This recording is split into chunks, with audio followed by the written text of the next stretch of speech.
Thank you. We'll get started. Hi, everybody. Welcome. Welcome to Not Your Model Minority, Asian Media and Fandom Spaces.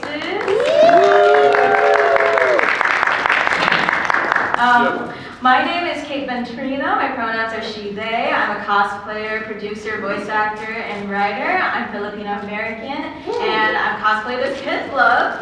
That will make sense once we do intros with everybody else. So with me today are my amazing friends and panelists, which you'll get to know soon.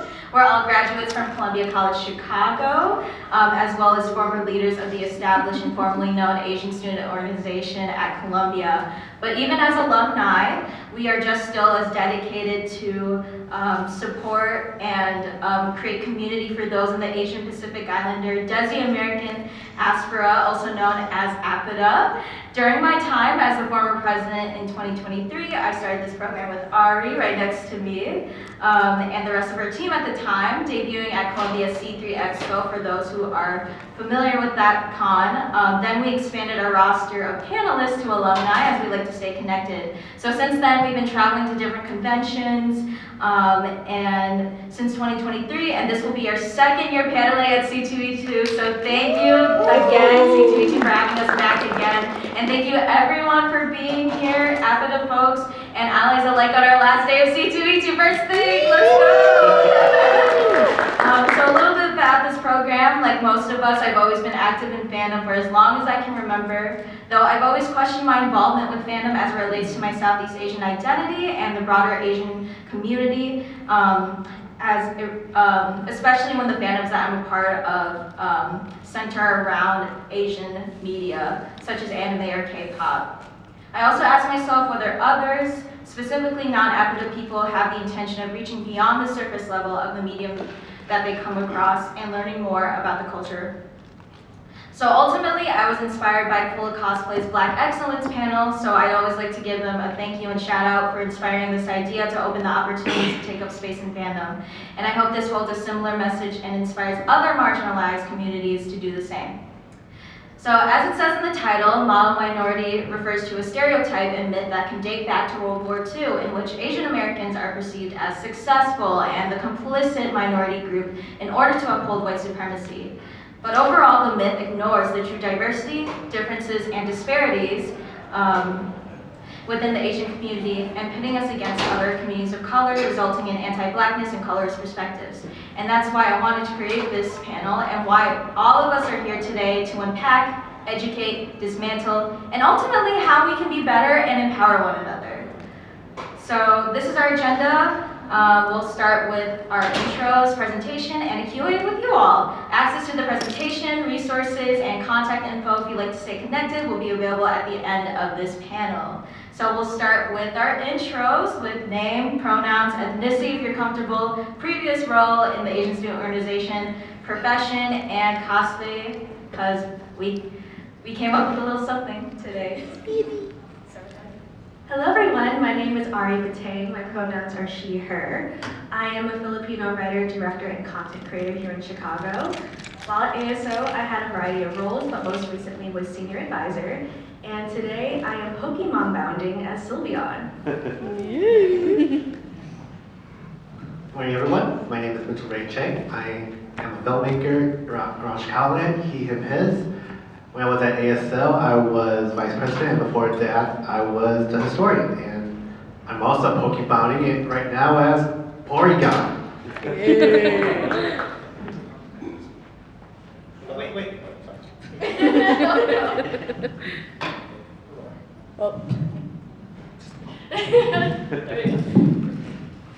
Hello, my name is Wesley Enriquez. My pronouns are he, him. I'm a Filipino American, and I am a graphic designer. I was when I was also an ASO, and right now I'm dressed as Go from Pokemon Frontiers.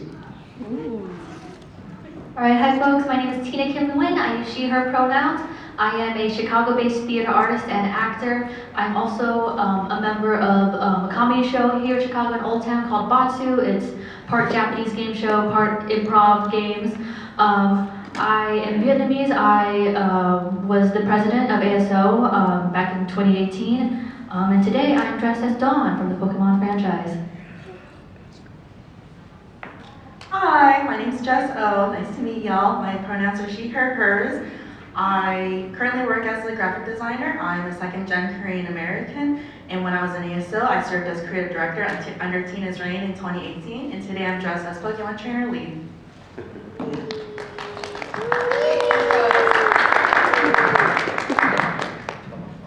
All right, so before we get into the presentation, we do want to mention that heavy topics, including but not limited to racism, fetishization, appropriation, stereotyping, and sexual violence will be mentioned and discussed in the duration of this panel. All right, so let's talk about cultural appropriation and what it is. It is the unacknowledged theft of the customs, practices, ideas of one community by members of typically more dominant people or society for their own personal interest. And we do want to mention that cultural appropriation is not something exclusive to the Asian community, but it is something that affects all communities of color. All right, so what does cultural appropriation look like? It could look like numerous things, but for example, in cosplay. So cosplay isn't inherently problematic, but it can become harmful when individuals alter their physical appearances to mimic those of another race. This can look like stretching or slanting your eyes out, dramatically lightening or darkening your skin tone, or any other similar modifications. It's important to remember that body type and facial features are not accessories. Additionally, traditional attire is often incorporated in cosplay. And when doing so, it's crucial to understand the cultural significance of the garments you're wearing and to avoid sexualizing or disrespecting them in any way. So cultural appropriation in art, we're going to specifically talk about tattoos, in this case, the Ariana Grande tattoo incident, where she wanted to get 7 rings in kanji tattooed on her hand. But the character she picked actually turned out to mean small charcoal grill. So this is what happens when elements of a culture, like language, are chosen purely for aesthetic, without the proper research or understanding. And this is a clear example of how cultural appropriation can have unintended and often embarrassing consequences. On to whitewashing in media. So the movie Dragon Ball Evolution is a live-action adaptation of the popular manga Dragon Ball Z. But when casting for the film, they decided to cast a white actor instead of a Japanese actor, thus erasing Asian people while stealing Asian culture for profit and for entertainment. And this is something that happens a lot in Hollywood, and I'm sure we can all think of countless more examples of this. So before we move on to cultural appreciation, I want to talk about intent versus impact. It's important to recognize that cultural appropriation can often come from a place of curiosity or admiration, and the people involved may or may not have good intentions. However, good intentions do not outweigh harmful actions. I'm going to repeat that again. Good intentions do not outweigh harmful actions. It's not just about the action, or it's just not about the intent, it's the action and how, sorry, I'm going to repeat that. It's the effect of the action and not the, it is the effect of the action and not just the intent behind it that matters. You got this, you got this. All right. So on the flip side, let's talk about cultural appreciation. It's when someone seeks to understand and learn about another culture in an effort to broaden their perspective and connect with others cross-culturally. So what does this look like? In cosplay, you can appreciate and honor a character in a way that does not require you to alter your natural appearances to mimic another race. There are countless examples of people cosplaying characters of different ethnicities without using any offensive or egregious makeup. And some examples of this can be seen in the images in the text below. On to Avatar: The Last Airbender series. Though not without its flaws, the series did make a significant impact in creating diversity to Western animation. Yes, it was created by 2 white guys, but the show stands out because of how they pursued experts experts in the culture they took inspiration from. They're also a reminder that you can always learn and do better. Although the original voice cast lacked diversity, the creators have acknowledged this, and over a decade later, they're working on a new Avatar film and TV series with more racially accurate casting. Should this representation and awareness been there from the very beginning? Yes. But what's important is the recognition of past mistakes and the sincere effort to make things right. Now lastly, we'll be talking about respectful cultural exchange. Cultural appreciation thrives when it's rooted in mutual respect, education, and intentional learning, especially in personal relationships and community collaborations. In interracial relationships, for example, partners can meaningfully share and learn from each other's cultures. This means being open, asking questions, and never mocking or diminishing your partner's traditions. And if children are a part of the picture, all cultural heritages should be respected and honored and passed down with care. If you plan on attending an event, like for example, a convention, or for example, the Try on Hijab booth on World Hijab Day, hosted by the Muslim Student Association from Columbia College, Chicago. This shows how appreciation can be facilitated through invitation, consent, and education. Participants were told to adopt the hijab as a trend. They were taught its significance by the Muslim community themselves. My last but powerful example of cross-cultural collaboration is the story of Oliver Robinson and Charlie Vo, who co-founded the nail salon Man Trap in the 80s. Both come from different cultural backgrounds with strong ties to nail art. They came together to make a space that celebrated both of their traditions, and their work reflects how cultural appreciation can lead to a shared success, solidarity, and not appropriation.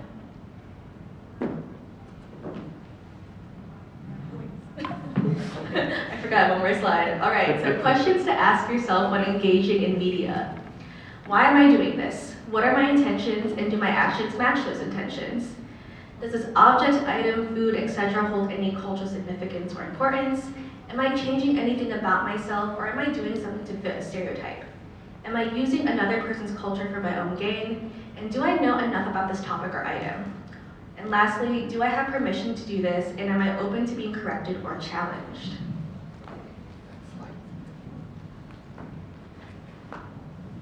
When we talk about the AAPI community, we must emphasize that there are different perspectives between Native groups and their diaspora counterparts. This is what we mean by continental versus diaspora-born. There are issues that overlap both communities, but it depends on the context, and such issues are exclusive. A great example is Scarlett Johansson in Ghost of the Shell, 2016, terrible movie. See that, yeah, bad memories all around. While Asian American audiences didn't like that white woman was playing someone named Motoko Kusanagi, Japanese audiences had no problem. And if you can find our presentation, there's a link to a really great article about it. However, conflating the two can risk continuing a perpetual foreigner stereotype, especially when such perspectives are needed. The Asian diaspora has every right to represent their home because of their immigrant roots. We belong here as much as everyone else. Next slide. That disconnect between both continental and diaspora communities can be seen as values clashing, either from their country of origin versus integrating here in America. In sociology, this is integration, acculturation, and assimilation. Remain original values, adapt, or completely abandon to the new culture. And we also have a link in the presentation. Eric Nam talks about adjusting to Korean culture as someone born in America, while Denise talks about either being too American for Korea or not American enough here. This also applies to generational gaps between first and second generation families, with what's called the immigrant time warp, coined by the Korean from the Ask the Korean blog. I know it's a different time. This is when an immigrant comes over to a new country and the values from the old country remain static from when they came from instead of evolving with the times. And you can see that especially if you have relatives that still keep up with what's happening back in the home country and saying that the immigrant is still considered a retro or a relic. Next slide.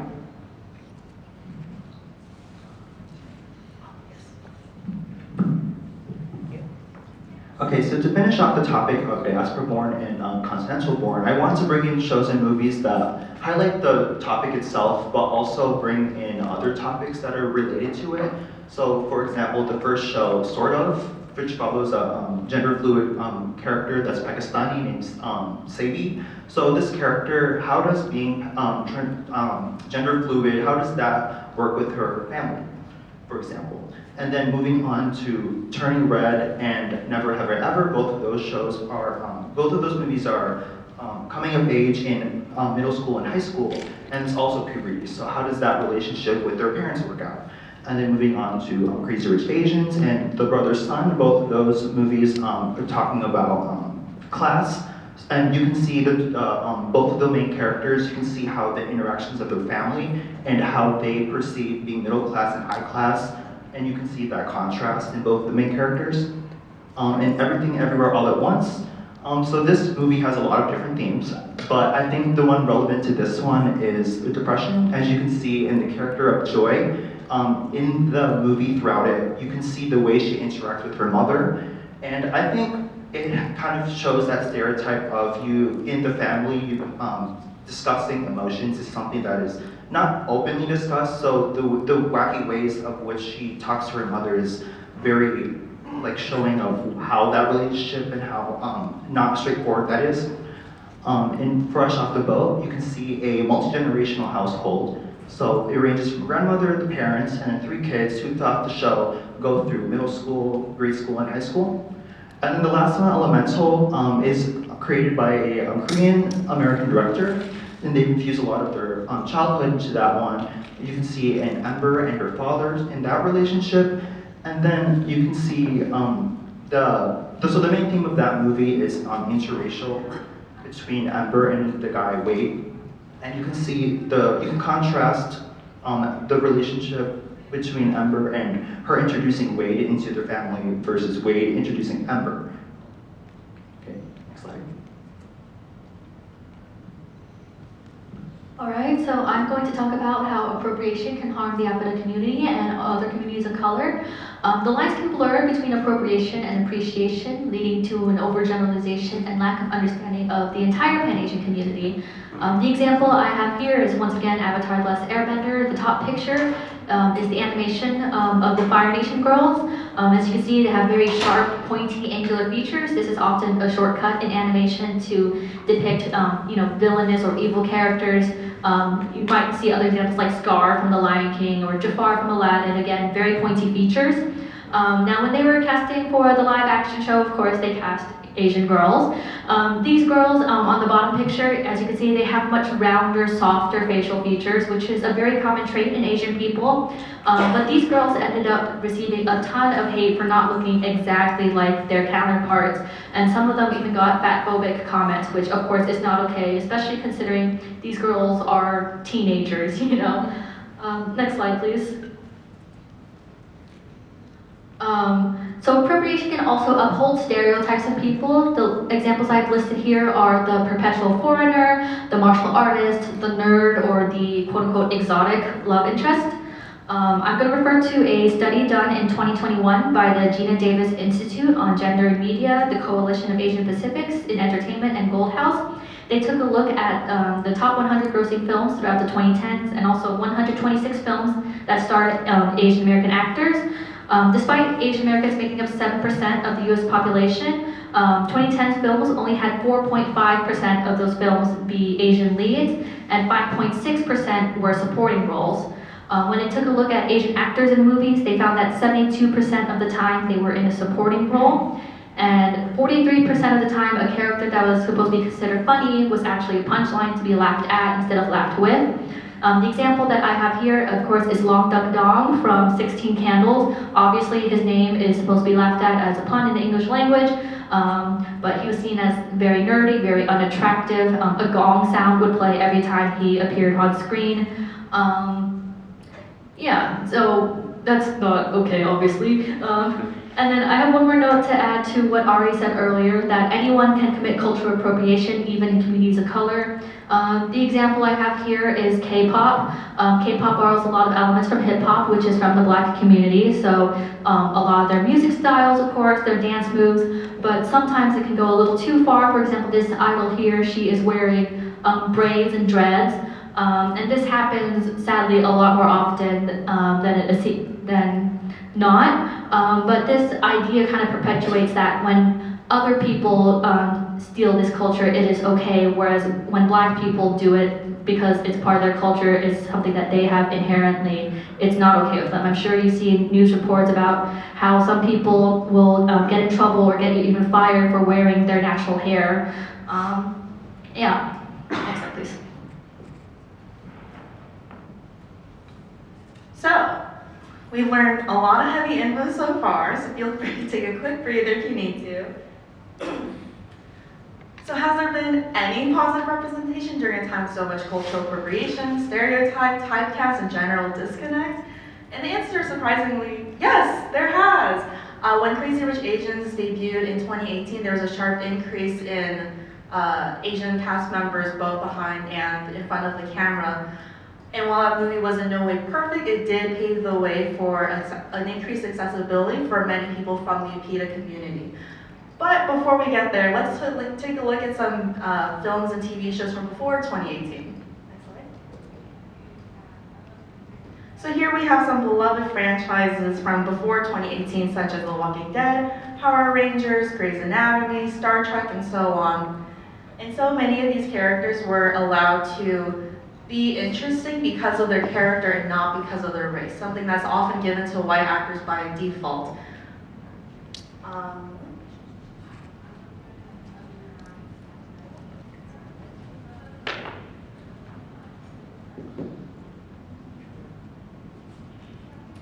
They didn't need a reason to exist because they made sense in their respective universe. Let's take Christina Yang for an example from Grey's Anatomy. Christina Yang did not exist in the Grey's Anatomy universe because her parents ran a Korean restaurant and that's where she worked and that's how she happened to meet everyone else from the cast. No, she was a kick-ass doctor. She was determined, loyal, had a very traumatic backstory and ultimately led a very successful medical career. She was, and that's all she needed to be to make sense on TV. And while many of the examples that I have compiled here are in main roles in the limelight, that wasn't true for the majority of the APIDA community at the time, like Tina mentioned with her statistics. Next slide. Which brings us here today. So there's been an explosion of APIDA cast members both behind and in front of the camera since Crazy Rich Asians released in 2018. Well-known franchises like Marvel and A24, award winners like for the Golden Globes, Oscars, and the Emmys, and so many in long-running shows like SNL. And I feel so much joy to be able to see myself represented in this way on screen. It's not something that I was able to see all the time growing up. I'm so glad that the new generation is able to see themselves in this way. But we still have a problem. I admit that I have my own biases and did really try to be intentional with the examples that I chose for the previous and current slides, and really capture a very diverse cast as much as possible, but we are still missing many non-East Asian actors. And it's up to you and me to continue having conversations about the power and value of representation. For not just the, quote, popular Asians, but for everyone, because everyone deserves to see themselves on screen.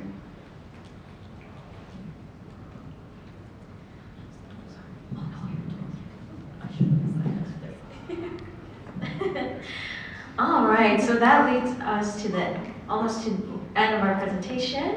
Thank you, panelists, for sharing these important points. It was a lot, so just to summarize and close today, these are some guidelines and takeaways that we all want to leave with you today and how you can be an ally.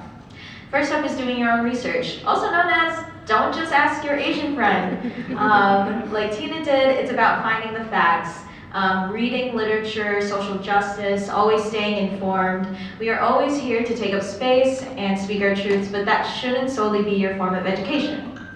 Next up is understanding intersectionality and unlearning overgeneralization. When you look at the map of all the continents and see all of Asia and the Pacific Islands, you're looking at almost half the globe. However, our representation, specifically in the mainstream, is still very minimal, as Jess said.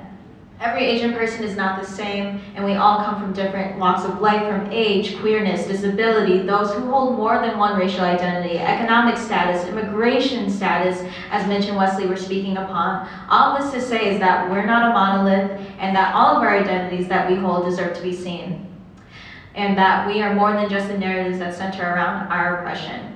I find these two gifts on the left great examples of Asian representation from today's Western animation because they show Asian joy and love, so definitely check them out. Next up is appreciating and supporting Asian media in a respectful and healthy manner. So expanding your media palette Similar to Ari, when you're taking a piece of media, understand the Asian artist and the messages that they're trying to convey. If you're trying to incorporate something that doesn't belong to you in your own creative work, such as cosplay, for example, understand the cultural roots behind it. Second to last is bringing attention to the reality that APIDA and other communities of color face, such as the Stop API hate movement that sparked during the pandemic to bring attention to the discrimination that our community has faced throughout history. We have come so far, including this program, but this is just the beginning. It's important for all of us, even holding our own community accountable, to come together and speak up against all forms of injustice. We have to ask ourselves, what are we contributing to support our marginalized communities? Ask ourselves, from any piece of media, from your favorite anime, can be political, and think about what you can learn from those themes and allegories that they're trying to bring attention to in order to help radicalize yourself. It's especially important today to be angry, to build community, mobilize, organize, and protest when the current people in power are actively working to strip away our rights to speak up and exist authentically. All of us need to keep fighting for Black lives, brown lives, trans and queer lives. Ultimately, we just need each other right now.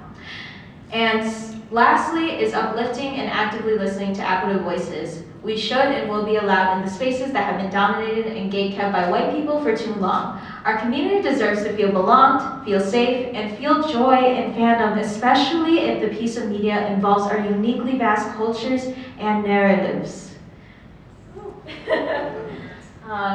So this is our call to action here. When you scan this QR code, this will be our link tree with the presentation. We also have a document of sources that we've used for this presentation, along with all kinds of Asian media that you can check out as well, and organizations around the Chicago community and beyond. And our email and contact info, we're also on Instagram if you'd like to connect with us. So yeah.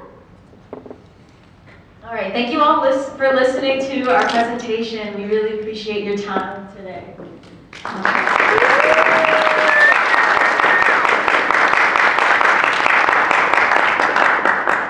We'll lead into our Q&A. So before we open the floor, I do want to note that we will do our best to answer any questions y'all have, but if you're looking for specific answers on community and identity, know that we can give advice based on our own experiences, but ultimately that's a deeply personal thing. I highly encourage y'all to check out the resource list that we have in a couple slides prior, if you're able, so that you feel better equipped to discover your own cultural identity for yourself. And just raise your hand if you have a question. Or do you want to come up? Yeah, everyone to come up to the microphone and you can form a line maybe? I can also pass it around if that's easier. Okay, yeah. Yeah, can we do it? I don't want to get up. Yeah, queen. I was just curious if one of you would be interested in talking about inter-Asian appropriation. So for example, a Korean person appropriating or appreciating Japanese culture, et cetera, et cetera. Actually, like a big thing in what I've seen with like anime and manga is just that lots of appreciation and appropriation of Chinese culture, especially with like characters like Chun-Li from Street Fighter, Rama One Half, and all that stuff. And it's also fascinating that they have their own set of cliches in regards to depictions of Chinese people. To add on to that, I'm going to be speaking from a purely Southeast Asian Filipino perspective. So due to colonization, I found that the Filipino community has a lot of self-hate. I mean, it's getting better now, but there is a portion of our people who are ashamed of being Filipino. And in turn, they try to, I don't want to say the word adopt, but become more East Asian. By bleaching our skin tone, for example, soap bleaching ads are very popular in the Philippines. Doing our makeup in a way that makes us look more East Asian, or just basically grabbing the East Asian stereotype and applying it to themselves physically, and to the point where sometimes they even denounce their own ethnicity for another Asian ethnicity. Yeah, I also want to speak on it because, as I mentioned earlier, I'm part of, Batu, a Japanese game show, but I myself am Vietnamese. We also have a lot of other Asian communities involved in that show who are also not Japanese. And so I think a lot of what I try to do is just be an advocate for Asian voices in general. And I try to do a lot of research, and because the people who are in charge of the show are not necessarily Japanese themselves, I try to do a lot of research, like when they were thinking about involving a kitsune spirit in the show in a way, I did a lot of research into like, you know, the history of it, the origins of it, and why it's important to, you know, not misrepresent the kitsune in a specific way. And I try not to, like, I do wear a kimono in the show, but I don't wear the kimono in, you know, other circumstances, for example. Thank you. Education. Any other questions? Wesley would like to add something. Hold that thought. We don't have anything. I just wanted to say, like, in America, like, Asians are more united than they are in their countries. I don't know, like, a solution for that, but, like, it's, like, an interesting observation I've had. So, like especially, like, politically, like, I know, like, China's always trying to grab islands from the Philippines, but I don't know anything about that. But, like, I love K-pop, and I know, like, in, like, Korean media, like, the way sometimes they depict Filipinos, they depict them as little monkeys sometimes. So, like, that's, like, a thing that I've observed, so. Do we want to pass the mic? Give it up for Hank. I love how we just want to call her name. If there's a character in media that I like that's really bad and problematic as an Asian representation, would it be okay if like someone would like take the character and like try to make it their own and unproblematic? And should it be treated differently if it's not my own race? Does that make sense? Like a different type of Asian? Do you have a character in mind when you're asking this question? Yes. So the character is Japanese. It's another Homestuck character. Her name is Damara Megiddo. She's really problematic in that she's basically, she's really fetishized and sexualized. She has that sexy schoolgirl aesthetic. So, and she speaks Japanese, but every one of her lines is translated from English to Japanese in Google Translate. And the creator's white. And also all of her messages are like just absolutely insane, like sexual connotations. Like they're horrible. Yeah. So Got yellow fever. it would be fun if I took her as my own and like her being on. I think that'd be great. I mean, I think there's different ways to approach it. As someone who isn't Japanese, like, but you're trying to like cosplay that character, I think you can put a spin on it, make it your own, put your own culture into it. But also, Asian women are overly sexualized in media, and I think that's something that all Asian women can experience, all women can experience. So like, let's reclaim that. Yes. You know? Let's reclaim that. Reclaim. That's the Just word. to clarify, I'm not cosplaying. Oh, just kidding. But good question, thank you. Yes. Anyone else want to add? Actually, speaking of Hank, in Key Hill, there is a family that lives next door to the hills. They're a Laotian family. And it's like kind of like a very problematic because it's clear that they're played by non-Laotian characters, especially with the main neighbor Khan. But there's a really great episode where he has to deal with if he doesn't feel like Laotian enough, he even is called a banana for being like yellow outside, white inside. But it is like a good care study about that pressure. But at the same time, it is still like a white guy playing on an Asian accent. So like all problematic characters, there's like some like kernel of like something that gives them like depth, and like, just like what my colleague Ari said, just find like your own spin with someone that was built as just a joke into not a joke. Yeah, I don't think we have a definite answer, but I think you are definitely on the right track in like recognizing that there are problems with it. I think that's a very important first step whenever we're looking at representation that probably isn't the best in the world. I had a question about like cosplaying as an Asian person. I feel like I've avoided cosplay and some types of anime because I've tried avoiding that fetishization. And like, how do you all as Asian people like deal with cosplay, but try it, because I like experience self-hate as well, like cosplay and self-hate and all that stuff. It's so real. I got an answer. I've been cosplaying, if we're being technical, I guess middle school, so like 2013-ish. And I've kind of, after middle school, that I kind of started drifting away from anime just by seeing like the amount of like memes around like weebs, right? Like weeaboos and everything, and how people are like basically disrespecting like Asian culture, characters, and looking like them as well, and trying to like, I don't know, like say terms like senpai, right? Like I was like, oh, I don't know about this. I don't know how I feel about this, especially like, even though I'm not Japanese, it's like I internalize that, taking in that fetishization that happens in some animes as well when women characters are sexualized. Just seeing both fandoms and the media that I come across, it definitely leaves me in some kind of like mental, I don't want to say turmoil because like that sounds worse, but like just some kind of internalization there. And I think how do I approach?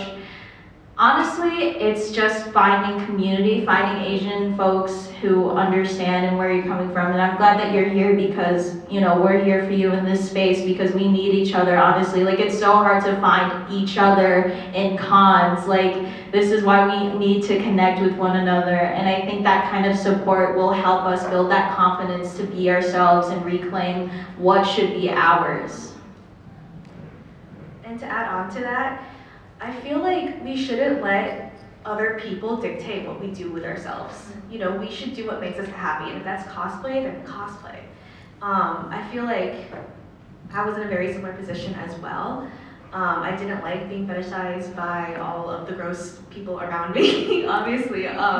So for me, what I did was I started slow. I started small. I would wear a few pieces of cosplay or wear the colors or like cosplay bounding basically. And then I kind of moved my way up to be bolder and bolder and more like show or movie accurate with the costumes. But another thing is safety. I would always suggest if you're cosplaying, especially for the first time, to go in groups. Groups of people that you trust that will, you know, back you up when you need them. Safety in numbers.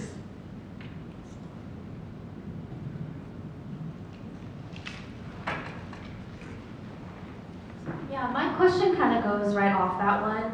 I also am Asian. I also have had like a kind of disconnect with Asian media after having experiences with non-Asian people, usually white people, who were really just rude, fetishistic, and all of those types of things. Do you guys have like you guys mentioned having like similar experiences to that. Do you guys have any like advice for getting back into Asian media, especially for me, like anime? It's something I've kind of distanced myself from a while, but I love anime, and I really want to get back into it, so I was wondering if you guys had any like quick little tips about that.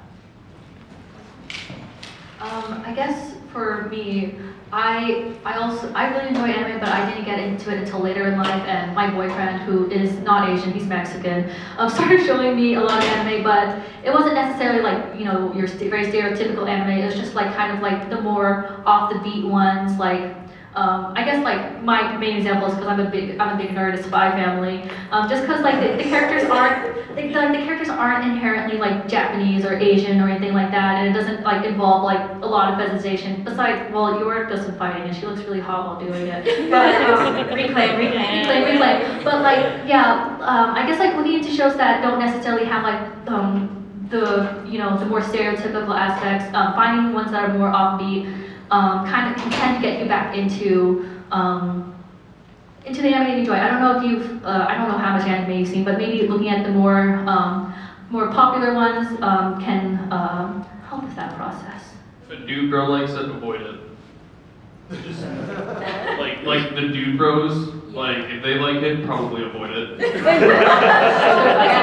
Fan service. I think too, I may be biased because I'm such a huge cartoon fan, is Western animation. Like, when you find Asian creators who have that same Asian American experience, you can see that through their work, just like Wesley's examples, from Elemental to Amphibia that I mentioned.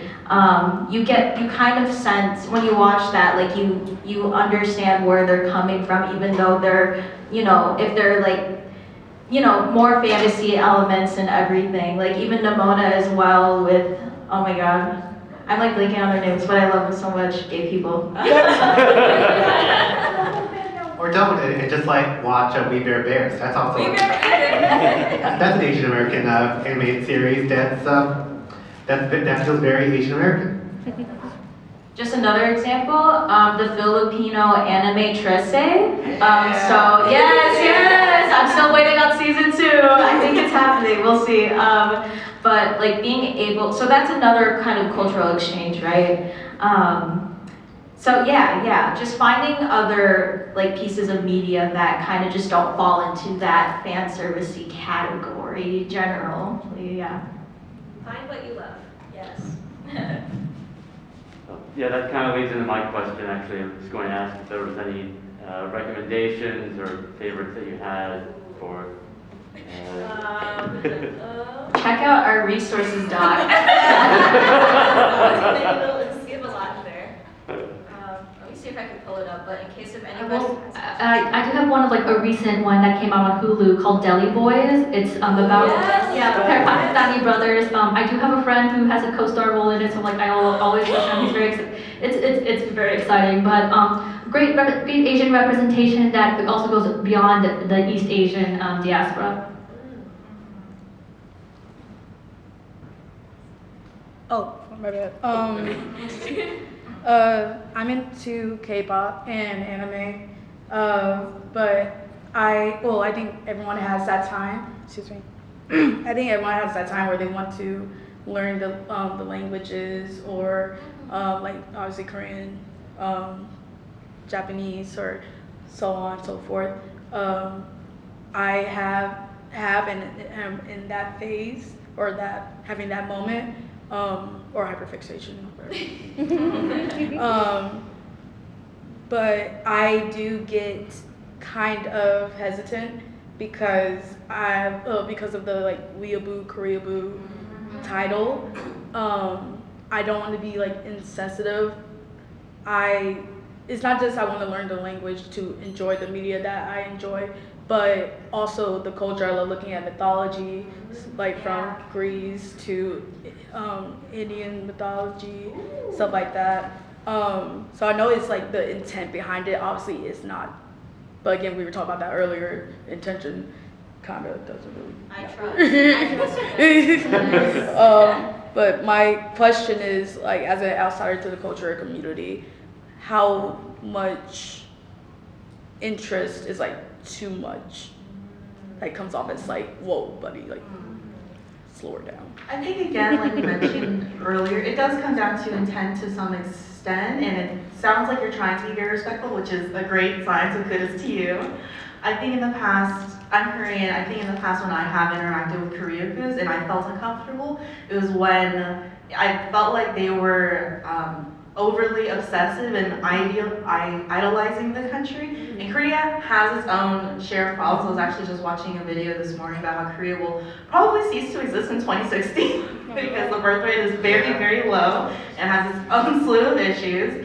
I think as long as you are keeping yourself in check and you know that you're not coming to it from an obsessive standpoint, like I think having interest in K-pop, in Korean culture in and of itself is not a bad thing, but when you start glorifying the country and you're like, oh, like this country has zero problems, like I want to move there, like every single person is super hot and attractive and there's no issues at all, then it starts to get into uncomfortable, dicey territory.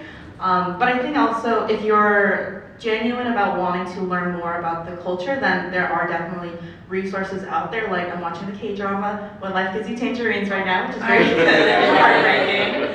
But it does a pretty good job at showing Korea in a historical light and showing a lot of culture from back in the day into present day. And I think there are many YouTube channels and also actually a lot of organizations in Chicago that are Korean nonprofit orgs, where if you wanted to learn more information about what's actively going on, about wanting to know about their history, about what's currently going on, how you can be an advocate or support for them, and especially in the Chicagoland area, then there are definitely ways to be able to do that if you try. Are they in the resources? Yes, they are. Going off of that, I also want to add, it really matters how you treat the culture, how you treat the people of the culture. So going on what Jess said about glorifying the people, I don't know if you guys seen that TikTok where this white lady went to Korea to basically shop for a Korean boyfriend or a husband. Yeah, thinking that every Korean male looks like a K-pop idol. Those are celebrities. Like, do we look like the Western celebrities here? No. Like, it really, you gotta not objectify the people. And going into the culture, treat it with care. If you know like 3 words of Korean or Japanese or whatever language, don't act like you're an expert. Don't incorporate it into your everyday language because that's not your language. It's not yours. I cringe a lot when I go to places like, for example, Mitsuwa, and I see non-Japanese people speaking in very sus Japanese words. I'm gonna put it that way. I think we all know what we're talking about here. Yeah, treat it with care. Just to like solidify what they're talking about, like personally, I can connect with you because I'm Filipino, but I really want to learn Japanese. So in community college, I took a Japanese class with a friend, and I would say the class started with like 22 people, and after like the first month, like half the people dropped, and you can tell that they were the weirdos that wanted to take the class. So I'd say like your intent and like what you want to get out of it is the most important thing.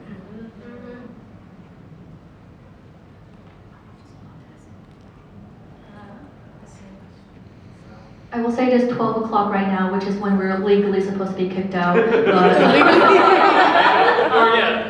No one has come for us yet. So if anyone else has any questions, if you have somewhere else that you desperately need to be at 12 o'clock, you're more than welcome to dip as well. I also know that we'll be here afterwards outside the room if you want to chat more. Yeah, if there's no one else, thank you all so much for coming.